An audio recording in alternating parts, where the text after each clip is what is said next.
Ask yourself a dangerous question. Are you a good person? Or are you simply too afraid to be a bad one?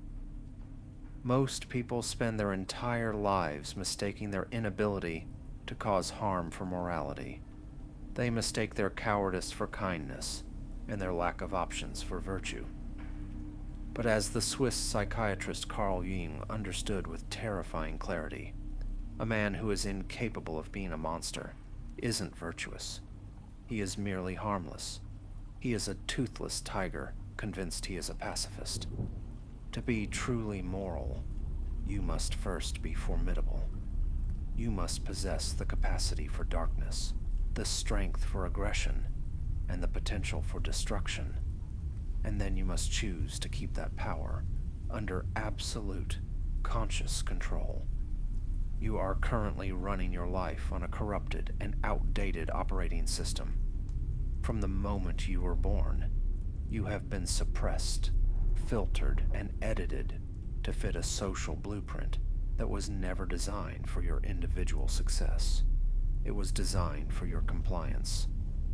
Everything you have rejected about yourself, your raw aggression, your relentless ambition, your hunger for dominance, and even your deepest creative fires, hasn't disappeared. Energy cannot be destroyed. It can only be displaced. Everything you've denied has simply gone underground. It has retreated into the basement of your psyche. It is now your shadow. And from that darkness, it is sabotaging your relationships, capping your financial growth, and draining your daily vitality through passive-aggressive leaks and self-sabotage. Today, we stop the leakage. We are going to stop trying to be good by social standards and start becoming whole by architectural ones. The update is mandatory. The very structure of your soul is about to be redesigned. Welcome to the Shadow Work Protocol. To understand the shadow, we must first examine its counterpart, the persona. In ancient Latin, the word persona literally means mask. It refers to the masks worn by actors in a play to signal their role to the audience. In your life, the persona is the functional interface you present to the world. It is the efficient professional, the loyal friend, the kind partner, and the good citizen. The persona is not inherently evil. It is an architectural necessity for social navigation. You wouldn't want to see your surgeon's unfiltered internal chaos while you're on the operating table. You want his persona. However, here is where the corruption begins. Most people forget they are wearing the mask. They begin to believe the mask is their identity.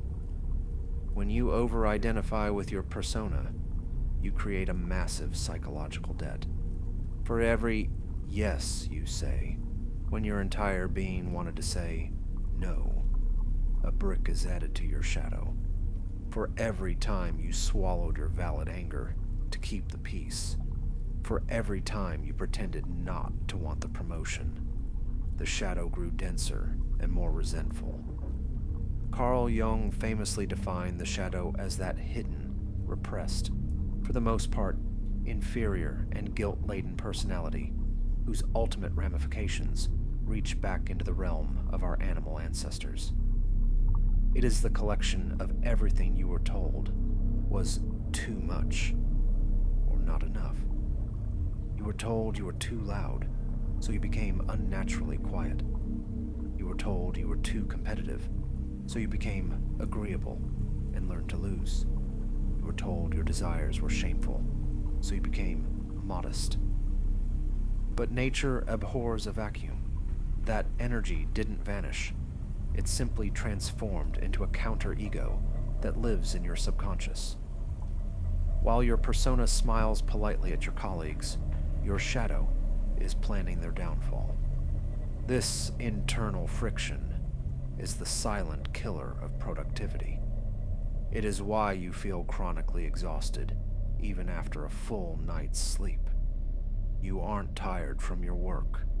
You are tired from the constant, exhausting effort required to keep your own power locked in the basement. You are a house divided against itself, and a divided house cannot stand. There is a common misconception that the shadow is merely a graveyard of sins. People assume it is a basement filled with monsters, home to their darkest impulses like violence, greed, and cruelty.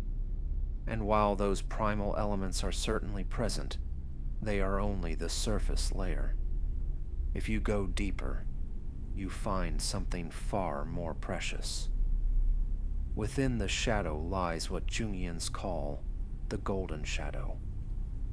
The golden shadow consists of the magnificent qualities you've suppressed because they were too intimidating for your environment to handle. Your brilliance, your creative fire, your capacity for world-class leadership, and your unyielding confidence. These were often the first things you were forced to bury. Think back to your formative years. Were you told to stop showing off when you were naturally talented? Were you told to stay humble when you knew, deep down, that you were the most capable person in the room? Society fears the individual who knows their worth, so it trains you to self-censor. Every time you dimmed your light to make others feel comfortable in their own shadows, that light was redirected into yours. Now, as an adult, you look at high achievers with a complex mix of envy and bitterness. You find yourself criticizing the arrogance of the successful. But that envy is actually a diagnostic tool. It is your golden shadow screaming for recognition. You don't envy them because they have something you don't. You envy them because they are living out a potential that you have locked away. By refusing to integrate your golden shadow, you are effectively operating on a resource deficit. You are trying to build a corporate empire or high-performance life while keeping 70% of your psychological steel in storage. Shadow work is the process of reclaiming that steel. It is the realization that your arrogance might actually be the necessary confidence required to lead, and your obsession might be the exact focus required to win. We don't just go into the dark to find the demons. We go there to find the gold they are guarding. Without the golden shadow, you are merely a ghost of the person you were meant to be.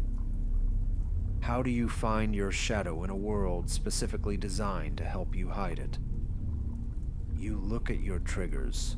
The external world is a giant, living Rorschach test. Everything and everyone you encounter serves as a screen onto which you project your own unacknowledged traits. This is the mirror trap.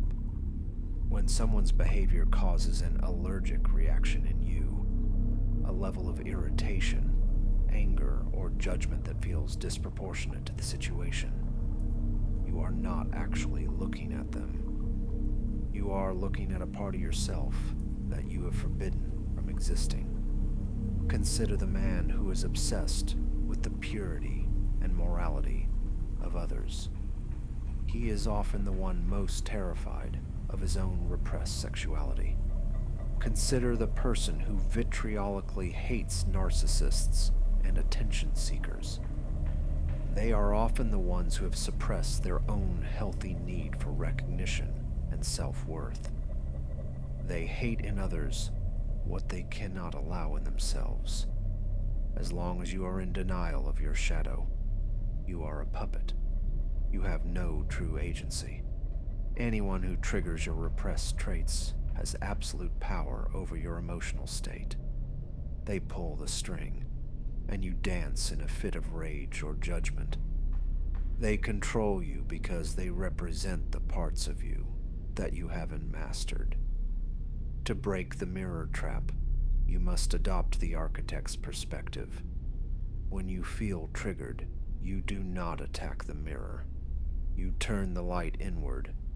You ask the clinical question, what quality in this person am I not allowing myself to express? This is not about excusing the other person's behavior. It is about reclaiming your autonomy. When you identify the trait you are projecting, whether it's power, selfishness, or aggression, and you begin to integrate it, the trigger disappears. You become unmessable.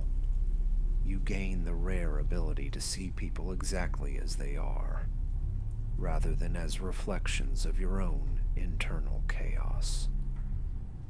This is the foundation of dark influence. You cannot lead or influence others until you have stopped reacting to the ghosts of yourself. Integration is not a one-time event. It is a continuous systemic update. It is the process of bringing the unconscious into the conscious until the two are no longer at war. To move from a fragmented, weak self to a whole and powerful architect, you must run 3 specific protocols. Protocol 1, Radical Inventory.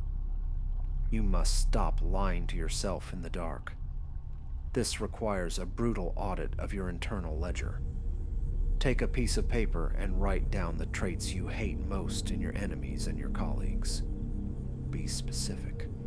Then, with surgical honesty, find the 5% of that trait that exists within you. If you hate manipulators, find where you use subtle guilt or kindness to get your way. If you hate laziness, find where you are avoiding your own ultimate purpose. You cannot manage what you do not acknowledge. Protocol 2, Controlled Expression. The shadow is like a pressurized steam engine. If you keep the lid on forever, it eventually explodes, destroying everything you've built. If you open it fully without direction, it causes a flood. You must create controlled vents. If you have a suppressed, aggressive shadow, you don't punch a wall or yell at your spouse. You channel that aggression into a high-stakes business negotiation, a grueling physical training session, or a competitive project. You take the raw, dark energy of the shadow and give it a constructive architectural purpose. You learn to wear the shadow like a tailored suit, elegant, intimidating, and perfectly fitted, rather than being possessed by it like a ghost. Protocol 3, the moral reevaluation. You must deconstruct your inherited morality. Most of what you call good is simply social conditioning, designed to keep you manageable and predictable. You must decide as an adult and an architect which traits are truly useful for your great work. Is aggression bad? Not if it is protecting your family, your vision, or your boundaries. Is pride bad? Not if it is the standard of excellence you hold yourself to when no one is watching. You are shifting from a slave morality, doing what you're told out of fear, to a master morality, doing what is necessary to build your legacy. We are reaching the end of this session, but the real work is only beginning. The result of shadow work is not a nicer or kinder version of you. In fact, to the outside world, you may seem colder, more distant, and more intimidating. This is because you have stopped leaking energy. You have stopped seeking validation. The result of shadow work is a formidable version of you. When you integrate your shadow, your physical presence changes. Your voice deepens and carries more weight. Your eye contact becomes steady, grounded, and undeniable. People can instinctively sense when someone has made peace with their own darkness. It creates an aura of absolute self-authority that cannot be faked. You no longer seek permission to exist. You no longer apologize for the space you occupy or the ambitions you harbor. You have stopped trying to be a perfect, one-dimensional saint. You have become a multi-dimensional force of nature. Ironically, you are now capable of far greater kindness than before, precisely because you are now capable of far greater cruelty, and you consciously choose the former. That is true virtue. Choice is power. The shadow is the fuel that drives the engine. The persona is the mask that navigates the world. The ego is the pilot who directs the path. And you are the architect who designed the entire system. The fragmentation of your soul has ended. The resources have been reclaimed from the basement. Your power is now centralized and ready for deployment. The update is complete. Go forth and build from the wholeness of your being. Session closed.